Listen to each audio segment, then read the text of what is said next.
The day my husband was buried began like every nightmare does, quiet, heavy, and unreal. The sky was a dull gray, the kind that presses down on your chest and makes it hard to breathe. I remember standing beside the grave, my hands shaking, listening to the low murmur of prayers and condolences, feeling like I was watching someone else's life fall apart. Everyone kept telling me to be strong, that time would heal everything. But time felt frozen. My husband was gone, they said. His coffin rested just a few feet away from me, sealed, final, unquestionable. Or so I thought. As the service went on, I barely heard the words being spoken. My mind kept replaying memories of him, his laugh, the way he called my name, the small habits that once annoyed me and now felt painfully precious. The wind brushed against my face, cold and sharp, and I pulled my coat tighter. I remember thinking how wrong everything felt, like something important was missing from the picture, like a piece of truth had been quietly removed. But grief does that, I told myself. Grief makes you doubt reality. Then my phone vibrated. At first, I ignored it. It felt disrespectful to even glance at a screen while my husband was being laid to rest. But it vibrated again. And again. Something in my chest tightened. I slowly slipped my phone out of my pocket, keeping it hidden from the others.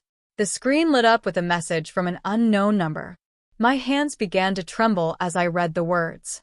I am alive. I am not in the coffin. My heart stopped. For a moment, I couldn't move. I couldn't breathe. The sounds around me faded into a distant echo, like I was underwater. I stared at the message, convinced my mind was playing cruel tricks on me. Shock, stress, grief. Surely this was my brain breaking under the weight of loss. I locked the phone and shoved it back into my pocket, telling myself to focus, to stay present, to say goodbye properly. But the vibration came again. This time, fear crept in. Real fear. The kind that doesn't come from sadness, but from instinct. I looked down again, my fingers numb. Another message had arrived. Don't react. Don't tell anyone. I felt dizzy. My eyes darted around the funeral ground. Everyone looked the same, somber faces, bowed heads, quiet tears. No one seemed to be watching me. And yet the message said otherwise. My thoughts raced. Was someone playing a sick joke? Was this some kind of scam? Or something worse? I typed back with shaking fingers. Who are you? The reply came almost instantly. I can't say. They are watching us. A chill ran through my entire body. I swallowed hard, my throat dry. The words felt too specific, too deliberate to be random. I felt suddenly exposed, like every move I made was being observed. I lowered my phone, trying to act normal, but my heart was pounding so loudly, I was sure someone could hear it. Then another message appeared. Don't trust the children. My breath caught. The children. I glanced toward my kids standing a short distance away with relatives. They were quiet, holding hands, their faces pale from crying. My stomach twisted. What kind of message says something like that?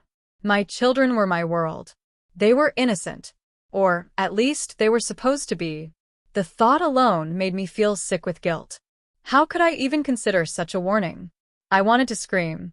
I wanted to run to the coffin, to tear it open and prove this message wrong. But fear rooted me to the ground.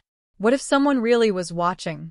What if reacting put me, or my children, in danger? My mind was splitting in two, one side clinging to logic, the other sinking into terror. As the funeral ended and people began to leave, I kept my face calm, my movements slow and controlled. Inside, everything was chaos. The messages replayed in my head over and over. I am alive. They are watching us. Don't trust the children. None of it made sense, yet all of it felt disturbingly real. That night, sleep refused to come. Every sound in the house made me jump. I kept checking my phone, half expecting another message, half dreading it. When it finally buzzed again just after midnight, my hands were already sweaty. You need to be careful, the message read. The truth is closer than you think. I sat up in bed, my heart racing. I wanted answers. I needed answers. My husband couldn't be alive.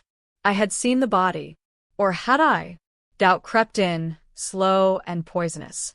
Small details I had ignored before now felt important.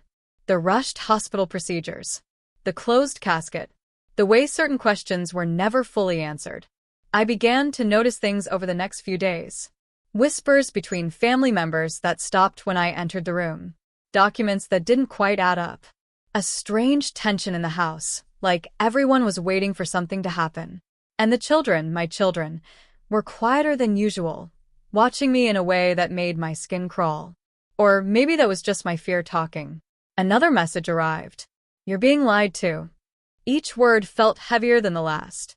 I started to realize that the funeral might not have been the end of my husband's story. It might have been the beginning of something far darker. Something carefully hidden. Something dangerous.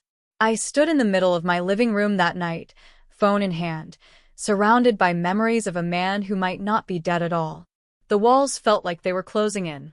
Trust felt impossible. And as I stared at my children laughing softly in the next room, a terrifying question formed in my mind. What if the warning was true? That was the moment I knew my life would never be the same. Because whatever the truth was, it had already reached out to me from beyond a grave that might be empty. And I was about to uncover it, no matter the cost. The next morning, I woke up with a headache that felt like my skull had been split open. Sunlight slipped through the curtains, gentle and ordinary, mocking the storm inside me. For a brief second, I forgot everything. Then the memories rushed back, the funeral, the messages, the warning. My phone lay on the bedside table, face down, like it was hiding secrets of its own. I stared at it for a long time before finally picking it up. No new messages, just silence. And somehow, that silence felt louder than any sound. I moved through the house slowly, noticing things I had taken for granted before. My husband's shoes still sat neatly by the door. His jacket hung on the back of the chair. The smell of his cologne lingered faintly in the hallway. Grief had kept me numb before, but now every detail felt sharp, almost painful. If he was truly gone, these were just memories. But if he wasn't, then what did that make this house? A lie? A stage? I tried to ground myself in routine. I made breakfast for the children, smiling when they smiled, nodding when they spoke. They seemed normal. Too normal. Laughing at a silly joke on TV, arguing lightly over cereal. I told myself I was being paranoid. Trauma does strange things to the mind. But every now and then, I caught them looking at me when they thought I wasn't watching. Their eyes would quickly shift away, like they'd been caught doing something wrong. My chest tightened every time. Later that day, I went through the paperwork from the hospital and the funeral home. I hadn't had the strength to look at it before. Now, I needed answers. Dates, signatures, reports. Everything appeared official, clean, final. Yet something felt off. The timelines were too tight. The medical explanations too vague. Whenever I tried to focus on the details, my phone buzzed in my hand. Don't dig too fast, the message read. They'll notice. My fingers went cold. I hadn't told anyone what I was doing. I hadn't even said the thoughts out loud. I typed back slowly, carefully. Who are they? The typing bubble appeared, then disappeared. Seconds stretched into minutes. Just when I thought there would be no reply, my screen lit up again. People you trust. That answer scared me more than anything else so far. People I trust. Family. Friends. Even my own home suddenly felt unfamiliar, like I was walking through someone else's life. I locked my phone and pushed the papers aside, my heart racing. Whoever was messaging me knew too much. Or maybe they were manipulating me, feeding on my fear. I didn't know which was worse. Over the next few days, I noticed small changes in the people around me. My sister-in-law insisted on staying over more often, always offering help, always watching me closely. A family friend dropped by unannounced, asking strange questions about how I was coping, whether I was accepting things. Every conversation felt layered, like there was something unsaid beneath every word. I started measuring my responses, choosing my words carefully, afraid of revealing too much. At night, the messages returned. Do you remember the last week before it happened? I did. Too well. My husband had been distant, distracted. He spent long hours on the phone, stepping outside to talk. When I asked him about it, he smiled and said it was work stress. I believed him. I always did. Trust had been easy back then. Now it felt dangerous. Another message followed. There were signs. You just didn't know what to look for. I sat on the edge of the bed, my mind replaying those final days. The late nights, the sudden arguments, the way he hugged the children longer than usual. At the time, I thought he was just tired, loving. Now, every memory felt like a puzzle piece that didn't quite fit. One evening, as I folded laundry in the living room, I noticed something strange. My husband's phone, which I thought had been lost, was sitting in a drawer I rarely opened. My hands shook as I picked it up. The screen was cracked, the battery dead. I had no idea how it got there. No one mentioned finding it. No one asked me about it. My heart pounded as I hid it back where I found it, unsure whether touching it had already crossed a line. That night, I dreamed of the grave. I stood beside it again, but this time the coffin was open and empty. I woke up gasping for air, sweat soaking my clothes. My phone buzzed on the nightstand, like it knew I was awake. You're getting closer. Closer to what? The truth? Or a trap? I wanted to ask, but something told me to stop responding, to listen more than I spoke. Still, curiosity pulled at me like a force I couldn't resist. The next message came slowly, one line at a time. Not everything buried stays buried. Some secrets are meant to stay hidden. But he didn't want that. My eyes filled with tears. He. My husband. If this was really him or someone speaking for him, then he was trying to tell me something important. Something dangerous. I pressed my phone to my chest, feeling both hope and fear twist together inside me. During the day, I watched my children more closely, not with suspicion, but with confusion. They were still my babies. Still needed me. Still held my hand when they were scared. And yet, the warning echoed in my mind like a whisper I couldn't silence. Don't trust the children. I hated that sentence. Hated what it was doing to me. I prayed it was a lie. By the end of the week, I felt like I was living two lives. One on the surface, grieving widow, caring mother, surrounded by support. The other hidden, silent, filled with unanswered messages and growing dread. Every step I took felt like it was leading me somewhere I wasn't ready to go. As I stood at the kitchen window one night, staring out into the dark, my phone buzzed again. They're starting to ask questions. I swallowed hard. So should you. I realized then that whatever had begun beside that grave wasn't over. It was moving closer, tightening around my life, pulling me toward a truth that someone desperately didn't want me to find. And I had a feeling that once I uncovered it, there would be no turning back. After that message, I stopped replying altogether. Not because I didn't want answers, but because I was starting to understand that every word I sent might be used against me. Whoever was on the other side knew how to reach me at the worst moments. They knew when I was alone, when I was thinking too much, when doubt was already eating at me. That alone told me this wasn't random. This was personal. I began paying attention to things I had ignored before. The house felt different now, like it was listening. I noticed how often relatives called just to check in, how they asked the same questions in different ways. Had I slept well? Was I feeling confused? Was I sure I remembered things clearly? It felt less like concern and more like testing my state of mind. I started giving short answers, acting tired, playing the role they seemed to expect. Inside, I was wide awake. One afternoon, my eldest child asked me a simple question that made my stomach drop. Mom, do you miss how things were before? The way it was asked felt careful, almost rehearsed. I smiled and said yes, of course. But later, when I was alone, that question echoed in my head. Before what, exactly? Before the funeral? Before something else I didn't know about yet? That night, I finally turned on my husband's old phone. I had managed to find a charger that fit. The screen flickered to life, dim and slow, like it had been asleep for a long time. Most of the data was gone. Messages deleted. Call logs wiped clean. Someone had gone through it carefully, but not perfectly. I found a few missed calls from an unknown number, all dated just days before he supposedly died. The same number that had been messaging me. My heart raced. This wasn't just someone pretending. This number had been part of his life before everything fell apart. Before I could look deeper, footsteps sounded in the hallway. I quickly locked the phone and slid it under a cushion. My sister-in-law appeared in the doorway, smiling softly, asking if I wanted tea. Her eyes lingered a second too long on my hands, on the couch, on my face. I said I was tired and would join her later. She nodded, but her smile didn't quite reach her eyes. When she left, my phone buzzed again. This time, the message felt heavier than the others. They're close. Be careful what you touch.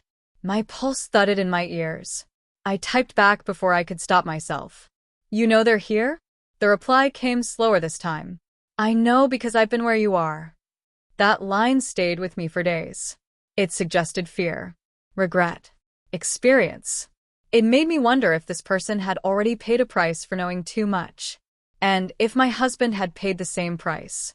As the days passed, cracks started to show in the people around me.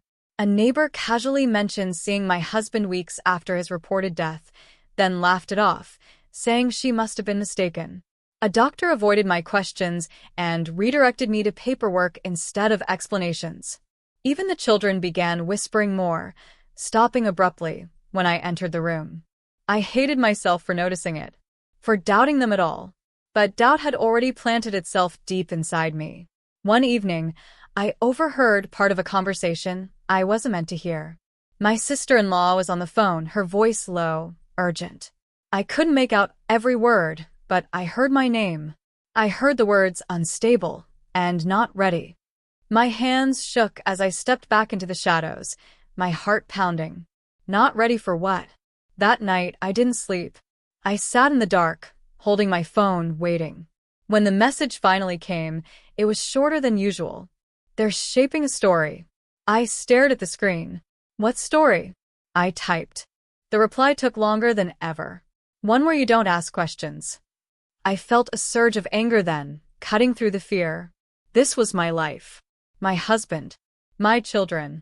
I had already lost too much to stay silent. But I also knew rushing forward blindly could make everything worse. Whoever was watching wanted me confused, grieving, doubting myself. I couldn't give them that. The next day, I started writing things down. Dates, names, Conversations. Little details that didn't sit right. I kept the notebook hidden, checking constantly to make sure it hadn't been moved. Each entry made the picture darker, more tangled. Nothing stood alone. Everything connected in ways I didn't fully understand yet. The messages kept coming, guiding but never explaining, warning but never revealing. It felt like walking through fog with someone whispering directions but refusing to show their face. Sometimes I wondered if trusting these messages was just another mistake.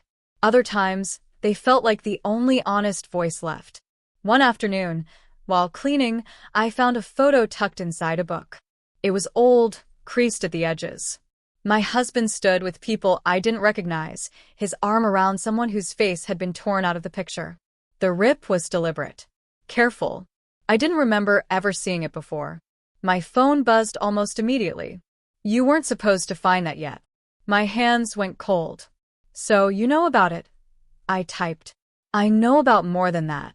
I leaned against the wall, trying to steady my breathing. Whoever this was had access not just to my phone but to my life. my past. My home. And maybe even my children's world. As night fell, the house grew quiet, but my mind didn't.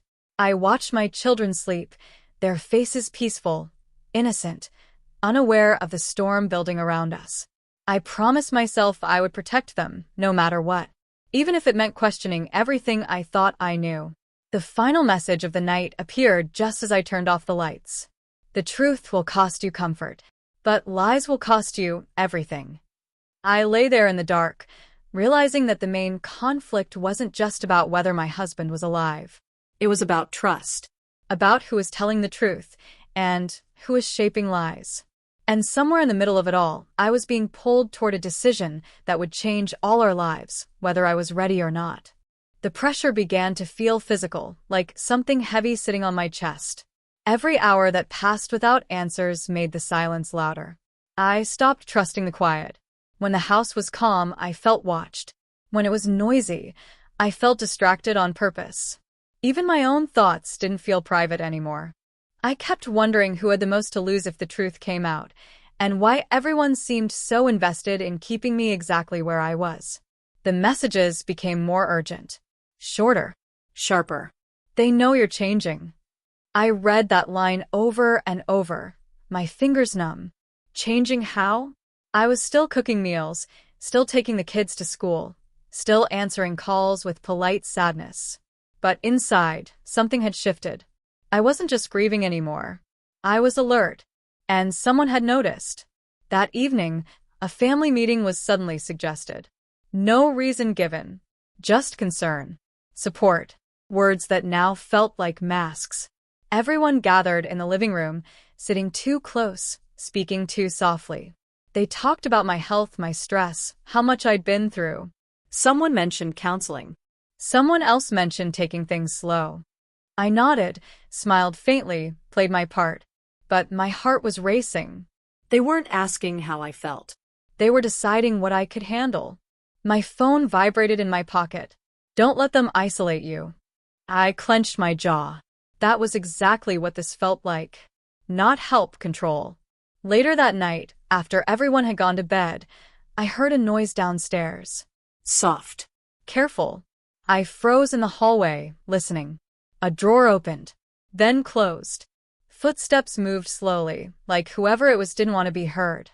I waited until the house was still again, before checking the places I'd been hiding things. My notebook was gone. Panic hit me all at once. That notebook held everything: dates, names, connections, questions. Proof that I wasn't imagining this. Proof that something was wrong. I stood there shaking, realizing someone had crossed a line. They weren't just watching anymore. They were acting. My phone buzzed almost immediately. They made their move. I sank onto the stairs. So will you, the message continued. The next day, things escalated quickly. A call came from the school saying there had been confusion about who was allowed to pick up the children. A misunderstanding, they said. But I heard the hesitation in their voices. Someone had spoken to them. Someone had raised concerns. My concerns. That was when fear turned into resolve. I couldn't wait anymore. I needed to confront something real, something solid. I went back to the hospital, unannounced, asking for records, clarifications, timelines. The staff was polite but distant, repeating rehearsed answers. One nurse avoided eye contact completely. When I pressed her gently, quietly, she whispered, "You should be careful," before walking away. My phone buzzed again. You're close now. The words didn't comfort me. They scared me. That night, I finally received a message that felt different from all the others. I can prove it, but not here. I stared at the screen, my heart pounding. Where? I typed. There was a long pause. Too long. Then a location appeared. Somewhere familiar. Somewhere tied to my husband's past. My hands shook as I locked the phone. This was it. Whatever was waiting there would change everything. Either I'd finally get answers, or I'd confirm my worst fear, that I was being led into something dangerous. As I packed a small bag, I heard quiet voices in the next room. The children were awake, whispering. I stopped listening. I couldn't make out the words, but the tone sent a chill through me. It sounded secretive, coordinated.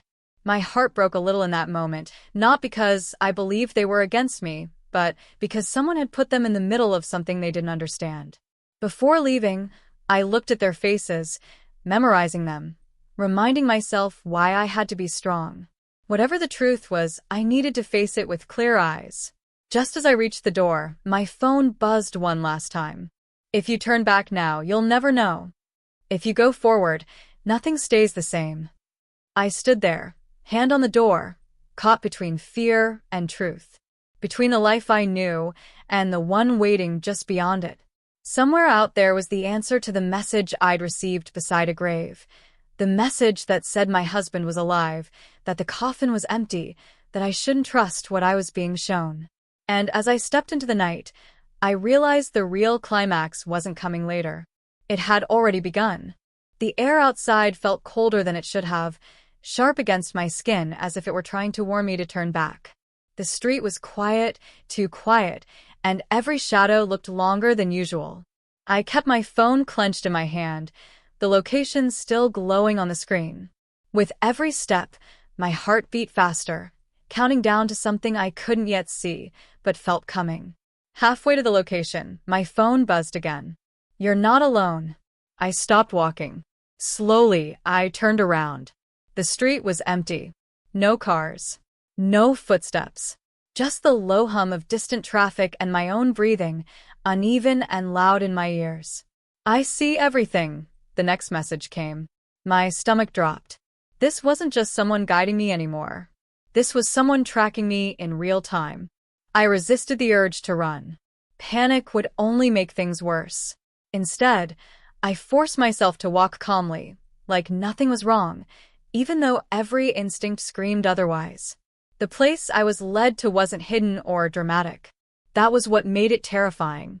It was an old building I recognized instantly, somewhere my husband used to visit years ago, always vague about why. I'd never questioned it then. Trust had been easy back then. Standing there now, that trust felt like a weakness someone had carefully exploited. Before I could go inside, my phone vibrated again. "Wait." I froze. "Someone followed you." My pulse thundered in my ears. I glanced across the street and noticed a parked car with its lights off. It hadn't been there a moment ago. Or maybe it had and I'd just been too focused to see it. Either way, fear crawled up my spine. "Go back home." Another message came. "Act normal." That didn't make sense. Not after everything. "Why?" I typed. The reply came almost instantly. "Because this wasn't meant for tonight." I hesitated, torn between urgency and survival. Whatever was happening was bigger than me. Bigger than grief. Bigger than lies at a funeral. Someone was controlling the pace, moving pieces carefully, and I was just one part of the board. I turned around and walked away, my heart heavy with frustration. Every step felt like defeat. But deep down, I knew staying alive mattered more than answers, at least for now. When I got home, the house felt wrong. The lights were on, even though I remembered turning them off. The air felt disturbed, like someone had been there recently. I checked on the children first. They were asleep, breathing softly, peaceful. Relief washed over me, but it didn't last long. In the kitchen, a chair had been moved. On the table sat my missing notebook. My hands shook as I picked it up. It was open to a page I hadn't written. One sentence was scrawled across it in unfamiliar handwriting. "You're asking the wrong question." My phone buzzed. They wanted you to find that. A cold realization settled in. This wasn't just about whether my husband was alive. Someone wanted to control what I believed, what I chased, what I feared. The truth was being filtered, shaped, redirected. "What question should I be asking?" I typed. The reply took longer than usual. "Not if he's alive, but why he had to disappear." That thought hit harder than anything before. Disappear. Not die. Not escape. Disappear. Suddenly, memories shifted again. His fear in those last days. The way he double-checked locks. The way he told the children to listen carefully when adults spoke. At the time, I thought he was being cautious. Now it felt like preparation. The next few days unfolded like a slow collapse.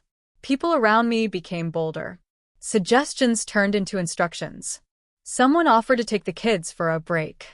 Another hinted that too much stress could affect my judgment. I realized then that this wasn't concern, it was containment. The messages grew darker. They're accelerating. They didn't expect you to push back. One message arrived late at night, the words cutting deep. "They know you saw the notebook." My heart pounded. I locked every door, checked every window. Sleep became impossible. Every creak of the house sounded like a step closer to something irreversible. Then came the twist I never saw coming. A new message appeared, but not from the unknown number.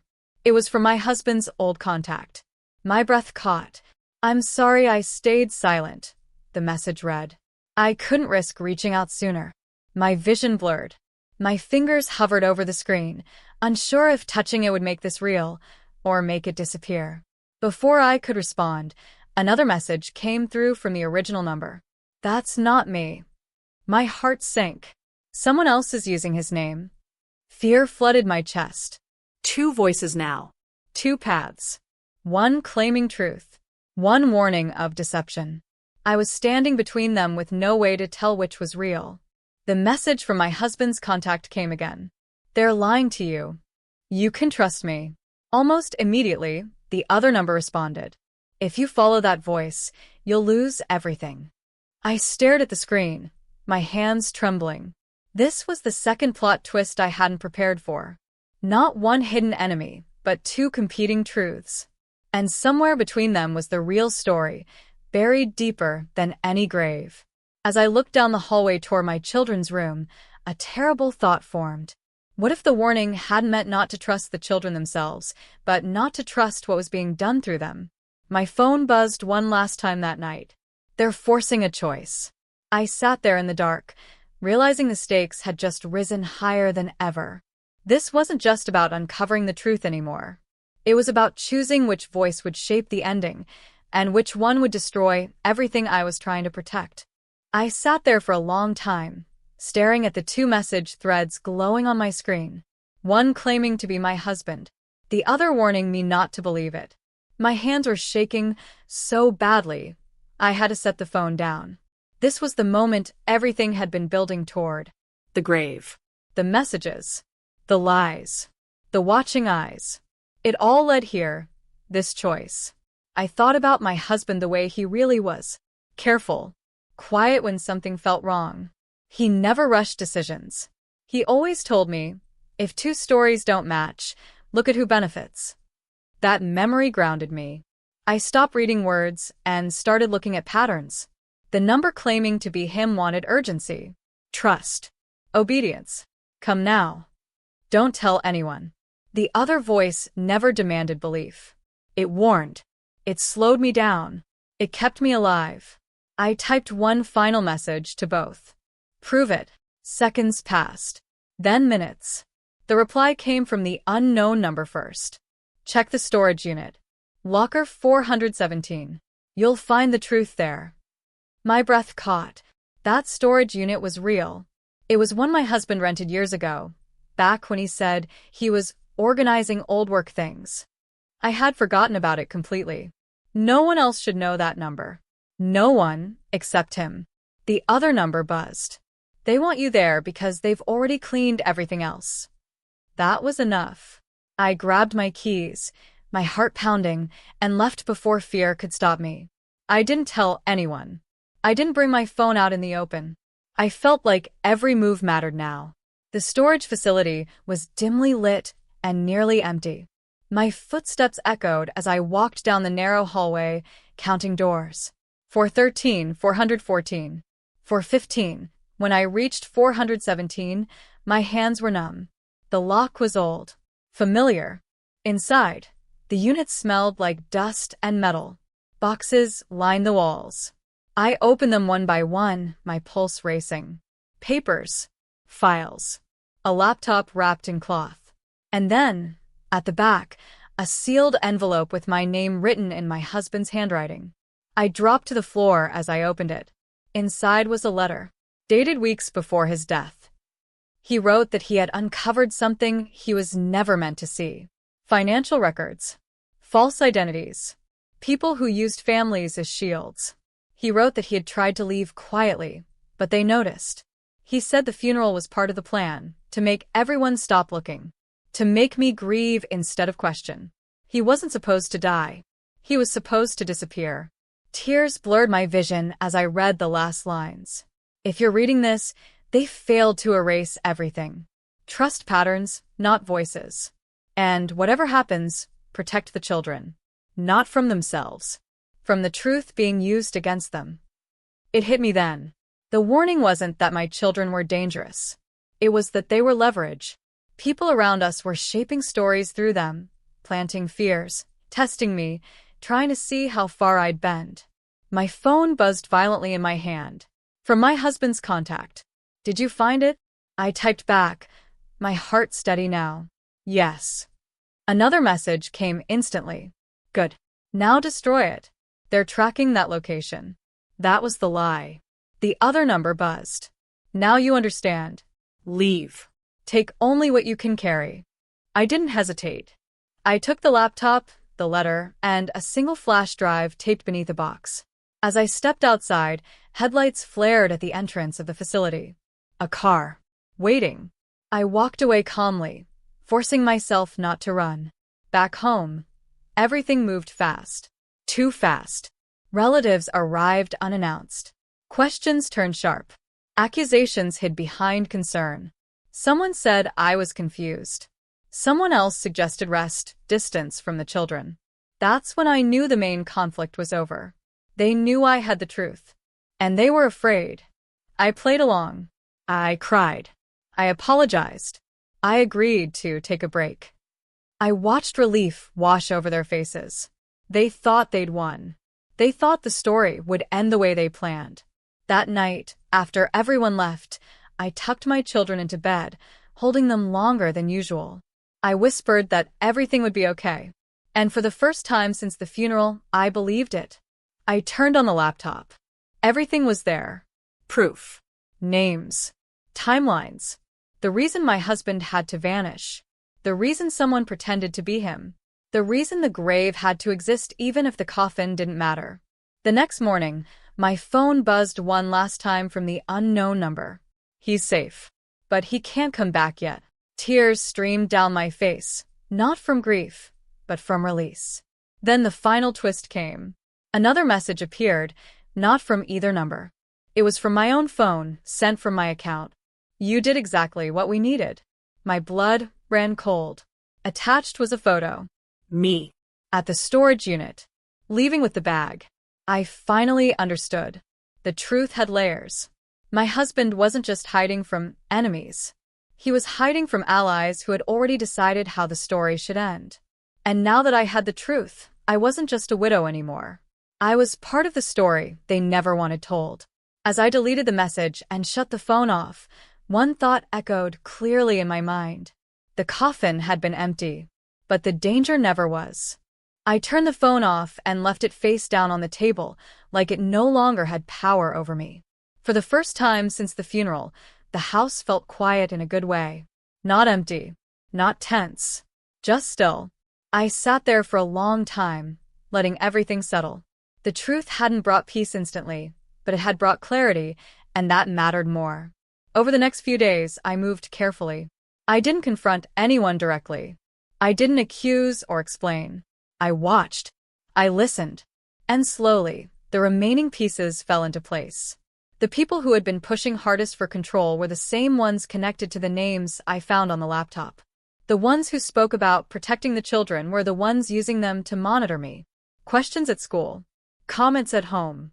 Small tests to see if I was breaking or obeying. Once I saw it clearly, their behavior became predictable.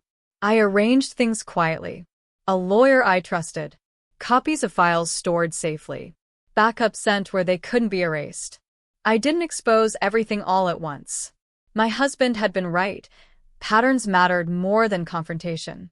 Panic would only give them leverage. The messages stopped after that night. Both numbers went silent. No warnings. No threats. No pretending. That told me everything I needed to know. They knew I wasn't alone anymore, even if my husband couldn't stand beside me in the open. Weeks passed, and the pressure eased. The family visits slowed. The concern faded. People stopped watching me so closely. To them, I had returned to being what they wanted, a grieving widow who accepted the story she was given. They underestimated grief.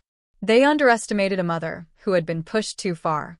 One evening, as I sat watching my children do their homework, I finally told them a small part of the truth. Not everything, just enough. I told them their father loved them more than anything. That sometimes adults make choices to protect the people they love. That secrets aren't always lies, and silence isn't always fear. They listened quietly. Then my youngest asked the question I had been dreading and hoping for at the same time. Is Dad okay? I nodded. Yes, I said. He is. That was enough for now. Months later, life found a new rhythm. Different but real. I stopped flinching every time my phone buzzed. I stopped feeling eyes on my back when I walked down the street. The grave still existed. The coffin story still existed. But it no longer defined us. It was just a chapter, not the ending. One night, after the kids were asleep, I opened the laptop one last time. I reread my husband's letter, not with fear this time, but with understanding. He hadn't abandoned us. He had trusted me, trusted that I would see through the lies, survive the manipulation, and protect what mattered most. I typed a final message into a secure draft he had set up long ago. We're safe. I understand now. The reply came hours later, simple and calm. I knew you would. I closed the laptop with a soft smile. There was no dramatic reunion. No sudden return. That wasn't how this story worked. Real life wasn't about perfect endings. It was about survival, truth, and choosing courage even when fear felt easier. The funeral had been real in one way. It marked the death of the life we used to have. But it also marked the birth of something stronger. Awareness, resilience, control taken back from those who tried to steal it. Looking back, the message beside the grave wasn't just a shock. It was a warning, A test. and an invitation to see the world as it truly was, not as it was presented. I still visit the grave sometimes. Not out of grief, but as a reminder. A reminder that truth can be buried, but it doesn't stay silent forever. A reminder that love doesn't disappear just because it has to hide. If there's one thing I've learned, it's this. Trust your instincts, even when everyone tells you not to. Ask questions, even when silence feels safer. And never underestimate how far a parent will go to protect their children. And the truth. The coffin was empty. But my life isn't. And this story, finally, has reached its end.